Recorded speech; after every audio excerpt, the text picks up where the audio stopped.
மனதை ஒருநிலைப்படுத்தினால் உங்கள் கவனம் அதிகரிக்கும், முடிவெடுக்கும் திறன் மேம்படும், பொறுமையும் தெளிவும் உண்டாகும், உடல் மற்றும் மன ஆரோக்கியம் மேம்படும், மன அழுத்தம் குறையும், நினைத்த காரியங்கள் நிறைவேற வாய்ப்பு ஏற்படும். இது மன அமைதிக்கும் நல்ல வளர்ச்சிக்கும் வழிவகுக்கும். மனதை ஒருநிலைப்படுத்துவதால் ஏற்படும் நன்மைகள். 1. அதிகரித்த கவனம், இன்க்ரீஸ்ட் ஃபோக்கஸ். நீங்கள் செய்யும் வேலையில் முழு கவனத்தையும் செலுத்த முடியும், சிதறல்கள் குறையும்.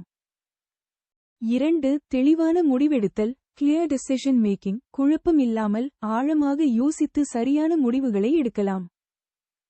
3. மன அமைதி, மென்டல் பீஸ். எண்ண அலைகள் கட்டுப்பட்டு உள் அமைதி உண்டாகும். 4. உடல், மன ஆரோக்கியம், பிசிக்கல் மற்றும் மென்டல் ஹெல்த். உடலும் உள்ளமும் புத்துணர்ச்சி பெற்று சக்தி பெறும். 5. பொறுமை மற்றும் கூர்மை, பேஷன்ஸ் மற்றும் ஷார்ப்னஸ். எண்ணம், சொல், செயலில் பொறுமையும் கூர்மையும் அதிகரிக்கும். மற்றும் 6. வெற்றி, சக்சஸ். நினைத்த காரியங்கள் நிறைவேறவும் வாழ்வில் வெற்றி பெறவும் உதவும். எப்படி மனதை ஒருநிலைப்படுத்துவது? How to focus. 1. தியானம், மெடிடேஷன். மனதை அதன் மேலேயே திருப்புவதன் மூலம் எண்ணங்களை நிறுத்தி அமைதி பெறலாம்.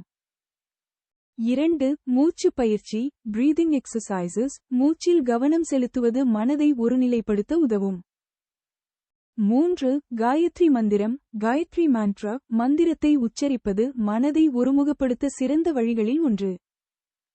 மற்றும் 4. குறிப்பிட்ட பணியில் கவனம், ஃபோக்கஸ் ஆன் டாஸ்க்ஸ். நிகழ்வுகளில் சிந்திக்காமல் செய்ய வேண்டிய வேலையில் முழு கவனத்தையும் செலுத்துதல்.